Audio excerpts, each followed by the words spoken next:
That's pretty cool. Who is the greatest pro product of Sarasota High? Wow. Well, looking back at the history books, you got, Derek Lilliquist, Scooter Jeanette, Ian Desmond, not to leave some guys out, Doug Million, Matt Drews, all those guys, right? First round picks that went on to have a really great major league career.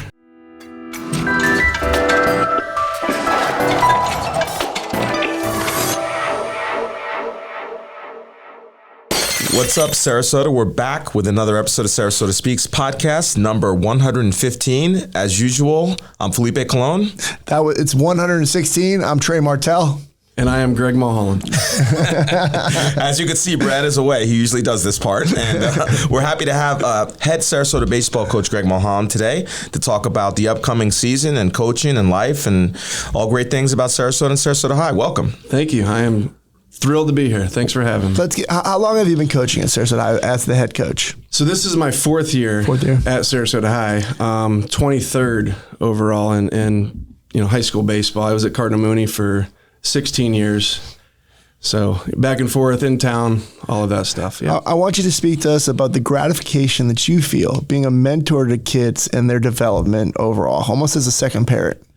Yeah. So early on in my career, it was about the wins and losses, right? But as you do it day after day, it's about relationships and these kids investing. Like at the end of the day, we're their parents. We're probably with these kids more than they are at home, right? So just investing in them, character, discipline, all of that stuff. It really took a few years to learn, and certainly I'm not a pro at it, but throughout my career, I've studied how to be an effective coach and all that stuff to where, I just try to practice what I preach with them, in the classroom, on a Friday night at a football game. I try to be the same dude that they see out on the field. So it's rewarding. The best thing about it is when they come back, you get invites to weddings and graduation parties and, hey, coach, 10 years later. So that's the rewarding part. That was my follow-up question. Go ahead. No, it's funny we're going down this road because, we've had a few other coaches on and it's a great time for us to do it because it's back to school, right? And athletics has become such a big part of the school experience, right?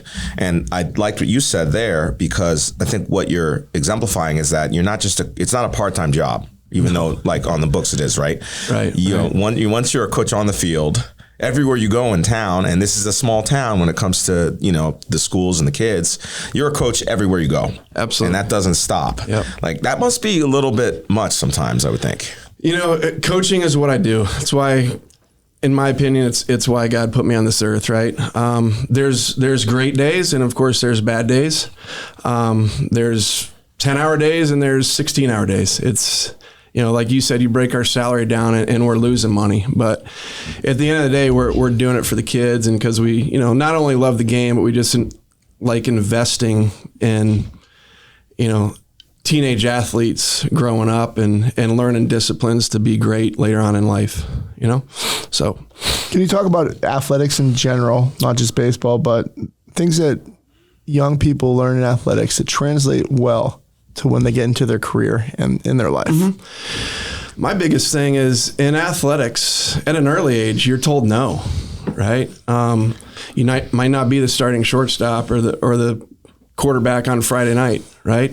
So there's rejection, and that leads to later on in life through your career. One door might be shut, right? You've been there, done that, right? Sounds like a salesman. Yeah. That's a sales guy strategy. So sports it opens up opportunities and teaches these young athletes like life lessons, right? That they're going to need later on as adults. Okay. Let's get into specifics on Sarasota High baseball. Mm-hmm.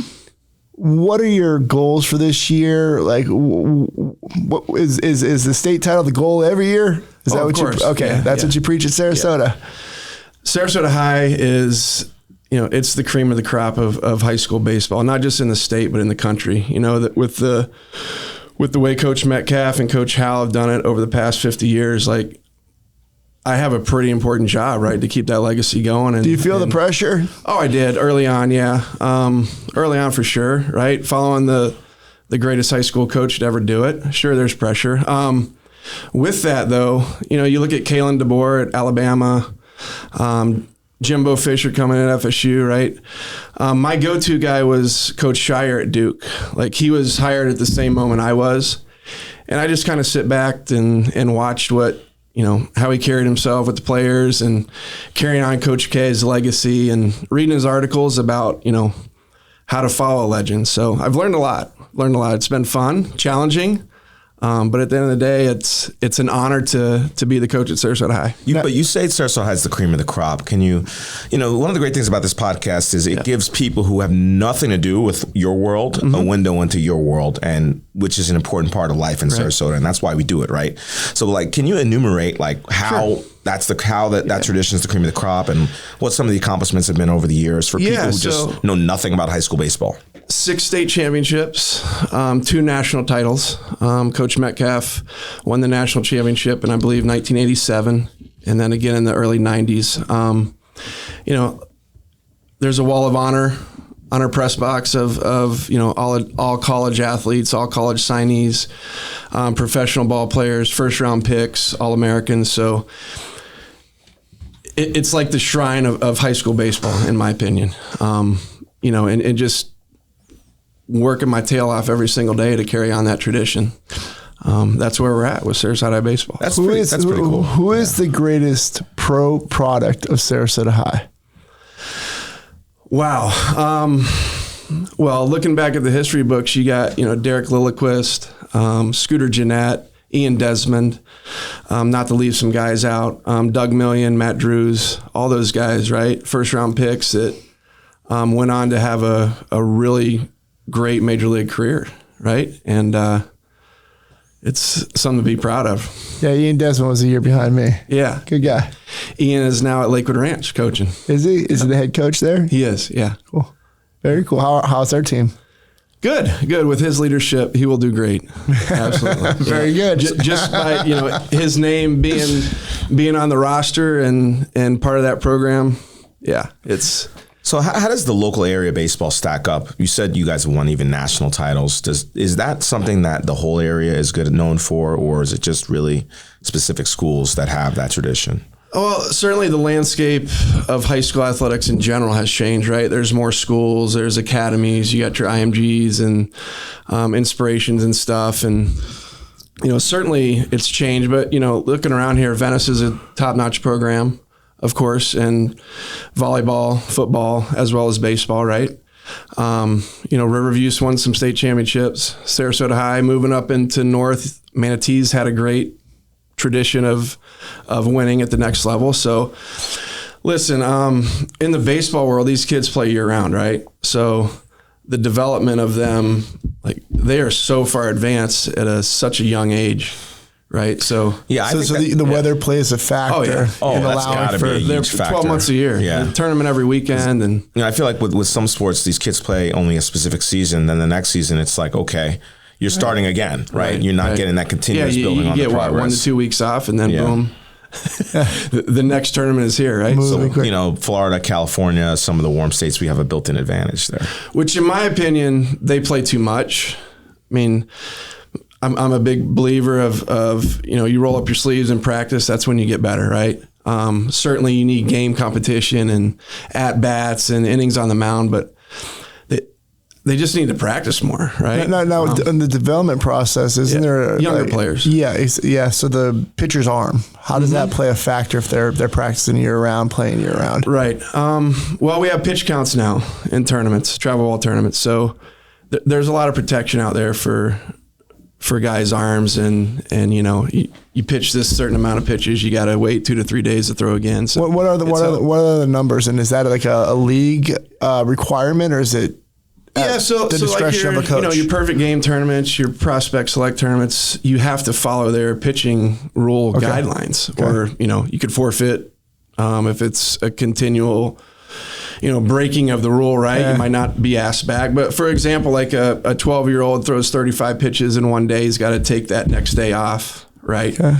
Couldn't pitch until the second day of rest. And it goes up in increments, 35, 45 pitches is another day, 60, you're off 3 to 4. So they're doing a good job out there of protecting guys' arms. But this is relatively new. I mean, I don't think they had that kind of stuff when people like Trey and I were growing up. Because I used to know guys who would pitch, and they were just like, they would use their arm as much as they could. You know what I mean? And it's close on Friday night and start on Saturday morning, right? But the problem with we're living in an information age of the internet. Like, it's so easy to get information about stuff, which means it's so easy to get misinformation about stuff.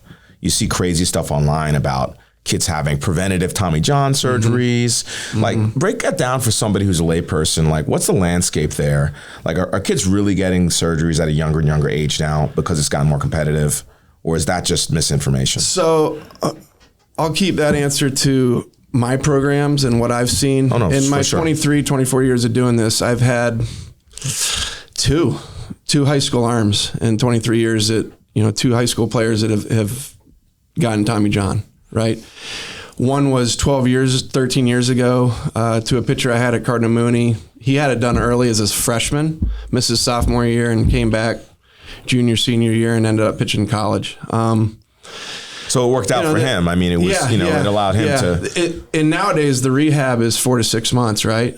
Back in the day it was, 8 months to a year that you were on the shelf, but the technology is just so advanced and getting guys back on the mound and stuff through give us the biology. What happens with the Tommy Johns?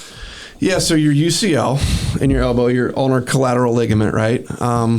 It just becomes detached from the bone, right? So they literally go into your non-throwing arm and take a ligament out of your other wrist and tie it in to your throwing arm. Yeah. So it's like a super arm, basically, by the time you're done. Some guy named Tommy Johns came up with this. Yeah, that's right. That's right. No kidding. Actually, he was the first pitcher to have it. So the physician that really made the Tommy John surgery a success is James Andrews. Back in the day. So yeah, he was a big name in the 90s, right? Yeah. So you wanted to go to him to get your shit right. Yeah. That's right. Wow. See, this is crazy stuff. I mean, I know it's for people that follow baseball, they know about all that, but you don't see it a lot in high school. You really don't. So it's much ado about nothing on the internet. It happens, but it's not like 12-year-olds are getting this surgery because their parents are like, you're going to get it now. Not at all. Okay. Well, that makes me feel better. Yeah. Yeah. The internet's full of just garbage. It is fake news. And occasionally a great podcast about a local area that's fast growing and diverse. So specifically on Sarasota High School, you want to highlight a pitcher that's going to be throwing the heat this year? Oh man, I am so excited about our pitching staff this year. We got, if all goes well with development and weight room and the kids bust it, we could have 2 to 3 arms above 90. And at the high school level, that's elite. That's pretty special. Cesar Garmendia, he's a right-hander senior. He's just recently signed with SCF. He's the real deal. Real deal. 3 pitches for strikes, good command, takes care of his body, been busting in the weight room, gets help outside the program with instructors, and just he's been our horse since his sophomore year. So very excited about him and the games that he'll throw for us. But yeah, we got young guys coming up and lefties, righties, no guys that throw both, right? Yeah, but, working on some side armor guys. So just to give hitters different looks and stuff. How common is that at the high school level? We're having a great time getting to know Coach Mulhollen from Sarasota High School Baseball and about all the great things the program is going to do this year. If you'd like to get to know him a little bit better, stay tuned for Rapid Fire Questions fueled by Food and Beer. Boom. I am Greg Mulhollen, head baseball coach at Sarasota High School, and this is Rapid Fire. 10 random questions. 10 specific answers. Nothing off limits. This is Rapid Fire, fueled by Food and Beer.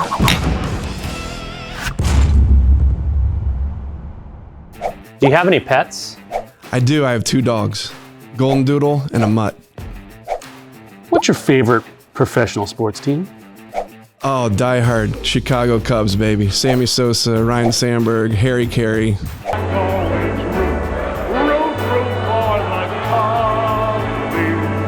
Go Cubs, go.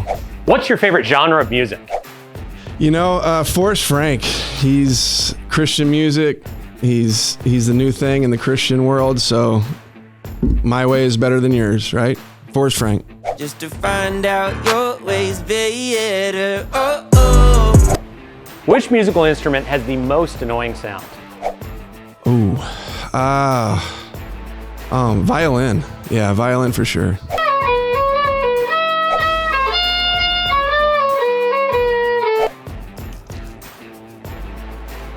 You can only eat 3 foods the rest of your life. What are they? Chicken wings, and French fries. What's the best toppings to put on your pizza? Oh man, I am for sure, pepperoni, mushrooms, ham guy, meat lovers. So try a medium meat lovers pizza for $8.99 and any other mediums just $4 more. If you're like me, your favorite toy was a Transformer. But what was your favorite toy as a kid? Ooh, trampoline. Yeah, a couple broken arms, trampoline, yep. If a movie was made about you, what kind of movie would it be? And who would they cast for you? Ooh, that's a tough one.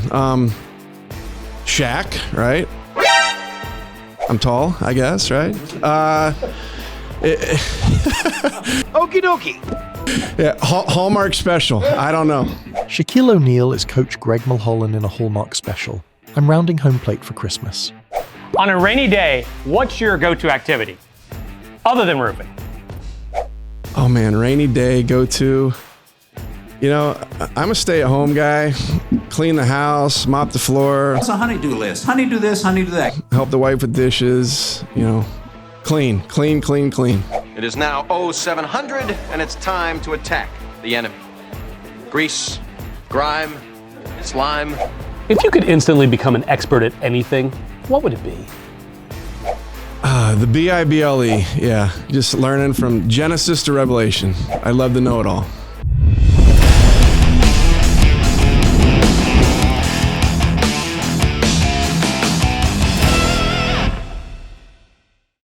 So how common are sidearm pitchers and any of those other unconventional styles at the high school level? Because that seems pretty extraordinary. Yeah, man, they're so effective. They are so effective.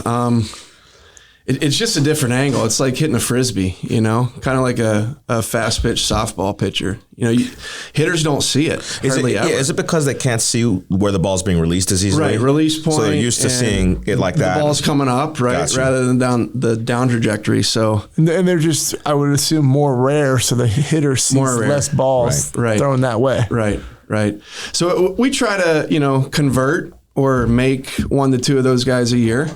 You know, and it's a skill that you're not going to learn it overnight, right? You're literally changing your over-the-top motion to throwing a Frisbee or throwing a boomerang, right? So it's something that we really, you know, try to teach kids in the fall, in the summer, to where we can use it in the spring. So you identify people who potentially could use that position guys. You know, you're not going to take you're not going to take a pitcher that's seasoned and turn him into that, but you're going to take somebody who's got a good arm in the outfield. Yeah, and their outings are, you know, come in and get a right-handed hitter out, or you know, get us out of this inning, right? Get us a ground ball, stuff like that. So. Any other unconventional styles or things that you guys teach? No. I would love to hear about that. The Bugs Bunny ethos is no longer, right? The knuckleball, never seen. Why do they call it the Bugs? Just because it floats, right? Remember Bugs Bunny cartoons? Yeah. A bunch of my friends are from Boston and they're Sox fans, so we used to watch Wakefield.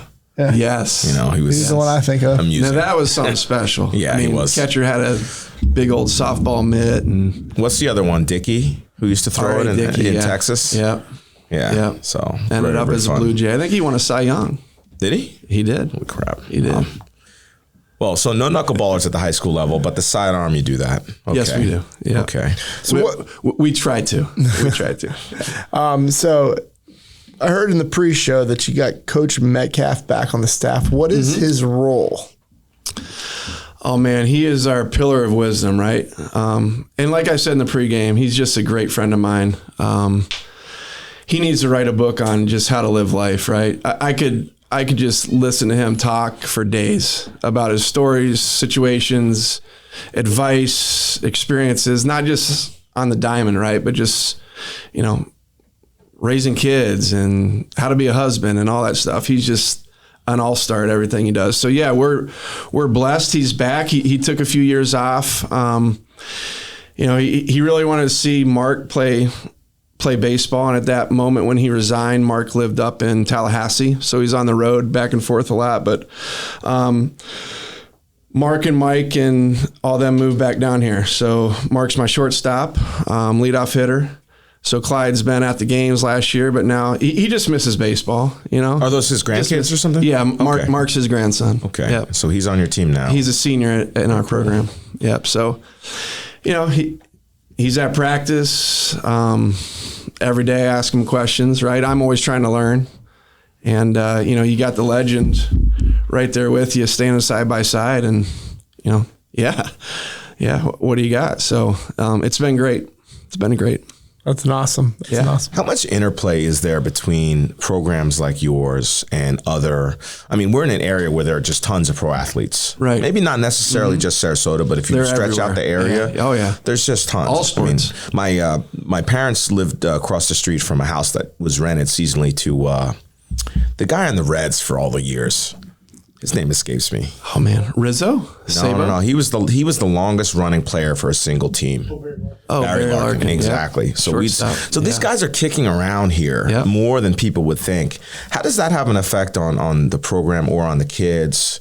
I mean, because in most places where people are playing baseball in the middle of the Midwest, there's probably not a lot of pros they're running into on a daily or monthly or even yearly basis. Yeah, well, a lot of those guys just, you know, we live in paradise, right? So they want to retire here and have a house on the water. And I'll tell you what, when a major leaguer walks through the fence, you know, to just take some ground balls with the guys or spend some time in the cages or watch BP, like, listen, they hear my voice every day, right? But when these guys enter and come back and spend time with high school athletes, like it's like the light switch is on and they're all ears. Cool. It's great to see. So you get people swinging by every now and then. Oh, absolutely. Yeah. That's really neat. Scooter Jeanette comes by quite often. You know, he's a former sailor, played for the Reds, 4 home runs in a game. 4 home runs in the game. Yeah. Wow. Yeah. So he's in the history books there, right? Jersey's in Cooperstown and he's young too, right? So he can relate to the high school athletes and he's been there and done that and they just love it. So how many seniors will you have on the team this year? Hopefully 12 to 13. I mean, I really haven't you know, it's mid-September. I haven't put in a roster down on paper, but yeah, 13, I believe. Yeah. Now, of those 13 seniors, how many do you project will get scholarship offers to play at the next level? So it's my goal to, you know, try to get every kid that wants to, right, to play at the next level. So, I mean, I sent 5 emails this morning to D3 schools, right? But, you know, all I ask is that they're realistic. Like, not everybody's going to play at Florida State, right? Not everybody's going to play at Texas, right? So we will find you a college somewhere. I'm a firm believer of there is a place for everybody, right? I'm glad you mentioned the D3 schools because I feel like, especially around here, we're used to these big schools, the big names. Yep. You know, most college athletes are not playing at those places. No. You know, and what the D3 schools do very well is they generally have a high percentage of participation among students, meaning there's a high percentage of student athletes at the school compared to like a Florida State where you're just getting those elite programs, right? So don't sleep on the D3 programs. No, not at all. Sometimes they'll even give you some money. D1, D3, it's an honor, right? NAIA, hey, 7% of high school athletes, not just baseball players, but 7% of high school athletes end up playing in college, right? So, I mean, to make the cut, that's big time. You play college? I did, yeah. Yeah, me too. Yeah, I did. So 66% of this table, though. There you go. There you go. Dude, they didn't. My college soccer team was too good, man. They won a championship after I left. I played Division II baseball. So where'd you play? There you have it. Mars Hill University. So the best years of your life. Asheville, North Carolina. Yep. Asheville's a fun town. So, but yeah, there's lots of different ways people can play at the next level. You know, and I think we don't talk about that enough because we're too busy only talking about the very elite. Which, as you said, is it's a pretty small percentage. It is. So that's a good segue into talking just broader about Sarasota High athletics and what you guys have going on there.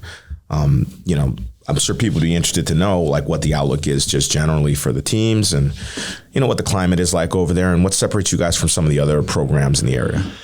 You know, at the end of the day, we just have coaches that invest, man. Like, Coach Campbell, Amp Campbell, this is his second year, and the culture rebuild that I've seen, right? I'm on campus and I work with him daily, and just the brand new attitude to play football at Sarasota High it's unbelievable. What the work he's done in a short time on campus, it's night and day. Coach Ivy, our athletic director, BJ Ivy, his basketball team went to the Final Four last year. Is he still the head coach of Sarasota basketball? He's our head basketball coach and the AD. Okay. Yeah, and you know, they're champions in the classroom too. They won a state championship for being the academic team in 7A, right? So he's preaching student athlete 100%. And you know, the thing with BJ is I could hang out with the guy all day, man. He's just like I said, top notch what he's putting in place in our whole Department of Athletics, and it's just filtering down from program to program. It's fun to be a part of. I've known BJ Ivy since when his dad was coaching at the YMCA or wherever. Yeah. And we had him as one of the early guests on the show. Okay. And he canceled day of because of car trouble. No, you got a flat tire. Yeah. Yeah, well, hey, let's get him back on. The dog ate his homework. Which tire was it? No, just kidding. Yeah. No, if the guy said he had a flat, Send me a picture. I will drag him down here. Well, because we had Riverview's athletic director on. Yep, Coach Dragish. So we got to have Sarasota High's athletic director there you on. Go. Yeah. So speaking about sports in general, right? So we got NIL at the college level. Give me your thoughts on NIL and what place it has and how it's affected the college level first.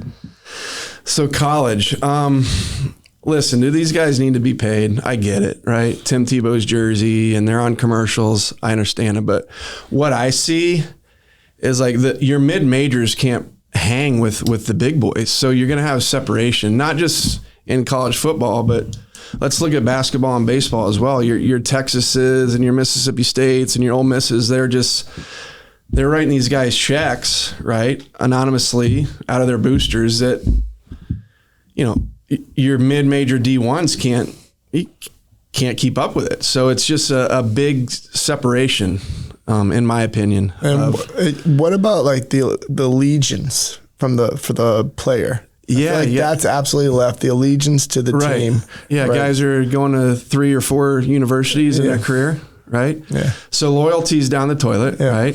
And how does that translate for the viewer? Yeah, so high school athletes see that, right? Right, it's setting a bad example Carson for kids. Beck, right? Yeah. Faced a little adversity at Georgia, okay? Got a, $7 million, $10 million NIL deal down at Miami. And the high school athlete sees that, right? So transferring, it's part of the business. Florida, believe it or not, we're one of the few states in the country that has NIL with school choice, right? NIL with school choice. So in my experiences, NIL hasn't really impacted high school athletics yet, but it's coming. What do you mean school choice at the high school level, meaning people can go? Yeah, you don't have to go to your district. Right, you don't have to go to your district. Yeah. Okay. Yeah. So throw that in with NIL money and, you know. I don't know. The whole NIL thing, I feel like there's 2 NILs. There's the real NIL, which is like a brand deal. And like you mentioned, the booster money.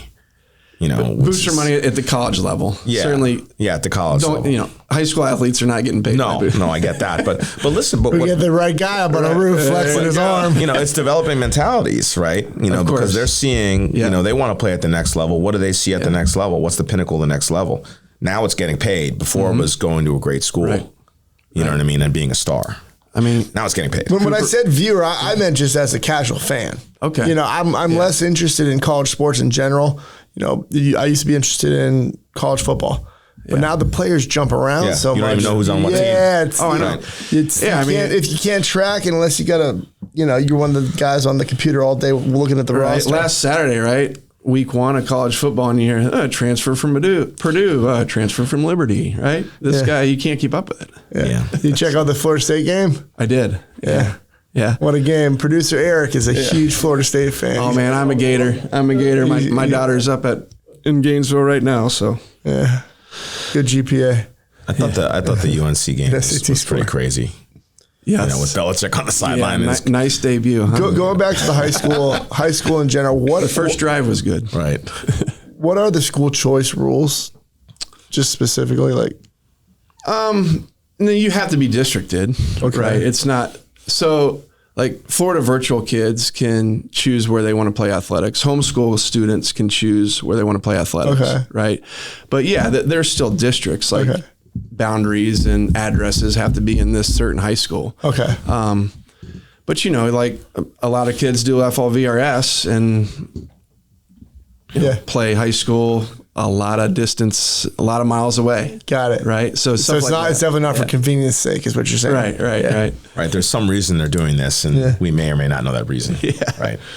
That's wild. The virtual learning thing that's new. It's become really popular. Yeah. Because traditionally homeschooling was not that. I used to when I worked in politics, I worked with a lot of homeschool kids, and a lot of them were really sharp. You know what I mean? But now people are getting into that space who they just don't want to go to class, right? Right. So you're getting a different kind of crop of folks on those programs. For sure. Which is sure. You want to shift into the Sarasota questions? Yeah, let's go Sarasota since we're already kind of there. Tell us why you love Sarasota. Tell you why I love Sarasota? Yeah. Well, how'd you get here, first of all? That's everybody's got that kind of, how did I get to Sarasota story? I was born in Sarasota. All right, well, that's easy enough. Yep. Elementary, middle school here. Went to Riverview, actually a Riverview grad. Played baseball, basketball at Riverview. Coach Yancey, Coach Ward, great coaches. Coach Sprague was a football coach and AD there. What year did you graduate? 1997. Yep. So married my high school sweetheart. Like I said, went away for college, came back, got hired right away as a JV coach at Riverview.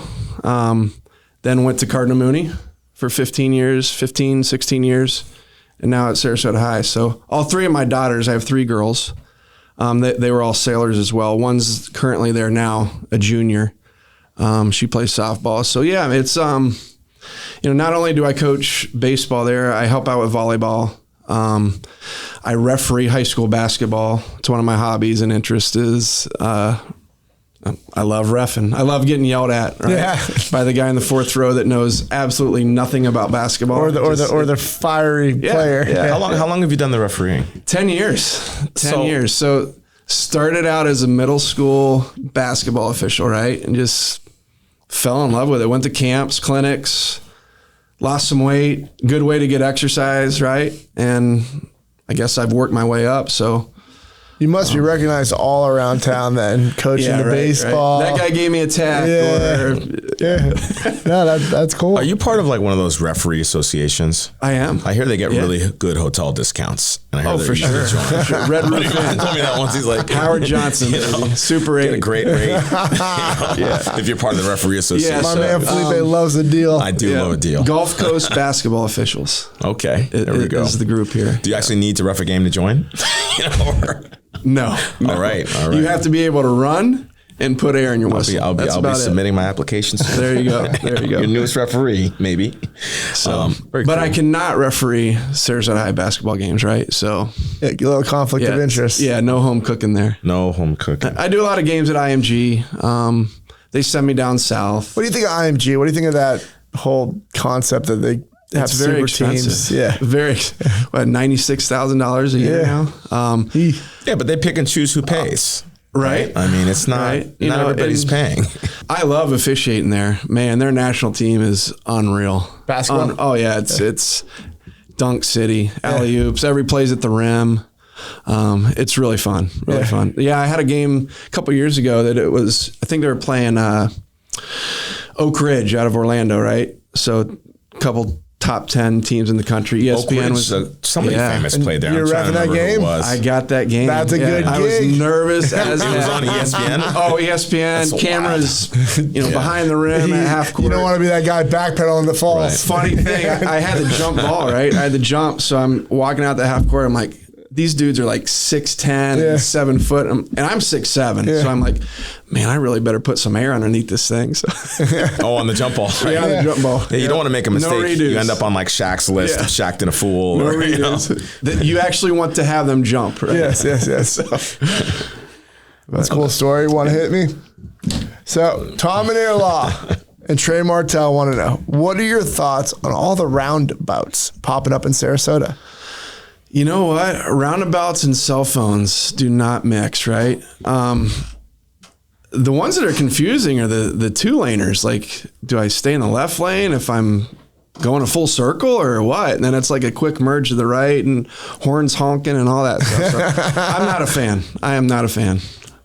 A lot of old drivers here in town, right? You know what I mean? So I do know what you mean. The seasoned citizens. Yep, exchanging paint with the car next to you. Yeah, there they are. Yeah, that one right there is... That's the one. Very unpredictable. That's the one that gets you. You end up over that bridge by accident. Right.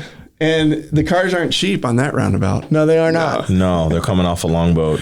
Yeah. And everybody's going out to lunch. I get it.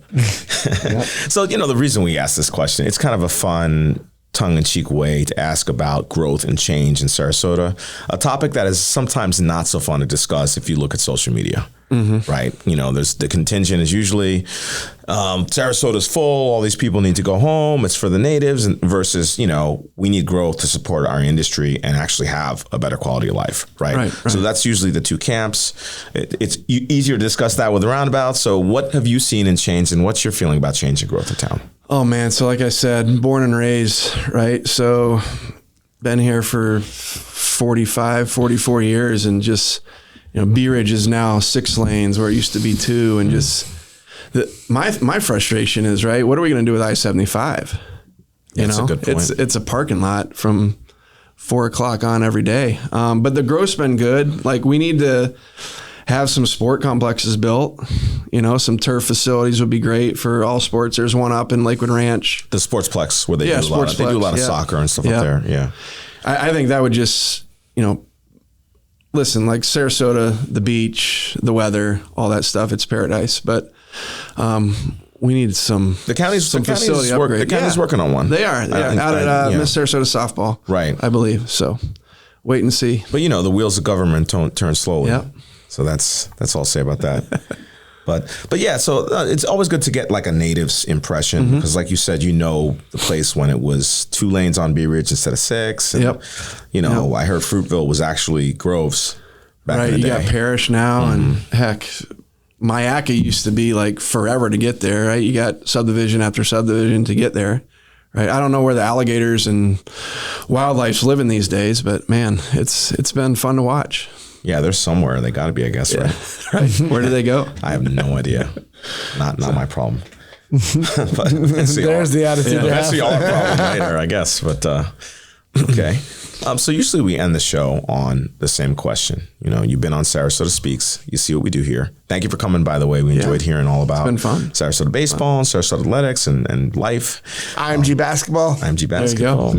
Who do you know who we may not know, who Sarasota needs to know? Who can we invite on Sarasota SpeaX next? Oh man, I'd like for you guys to reach out to my principal, Ryan Chase. Like, the things that he's done academically on our campus in such a short time has been fantastic, remarkable. Sarasota High is now an A school under his leadership. So just, he would be a great guy. Is he the one who put in that ACE program? ACE has been around for years. Since I was in high school. I don't know. Yeah. See, that's supposed to show you how much I know about this, right? Yeah. But just his leadership and the camaraderie with staff and faculty on our campus is... What quality that does he have that allows him to do that maybe when his predecessor couldn't? What is that? What's the juice? Well, at least from your vantage point, right? Yeah, he's... Just his plan, right? Like, our theme this year is our journey. Last year it was We Are Sarasota. And just, the school year is a marathon for him, right? You're not going to change academics in one day, but just invest in kids day after day after day, faculty members going to football games, stuff like that. Campus life, the attitude on campus, just changing that. That's what's helped, right? So culture builders. Yeah, culture. It's crazy how much high school is. We're borrowing a lot of the things that people were doing at the college level and bringing them down. So it's not just a place where you go for a couple hours, take your classes, and leave. It's a community. Yep. There's all sorts of extracurriculars. It's really gotten intense. So for sure, yeah, he's he's taken us over the hump. Yep. Very cool.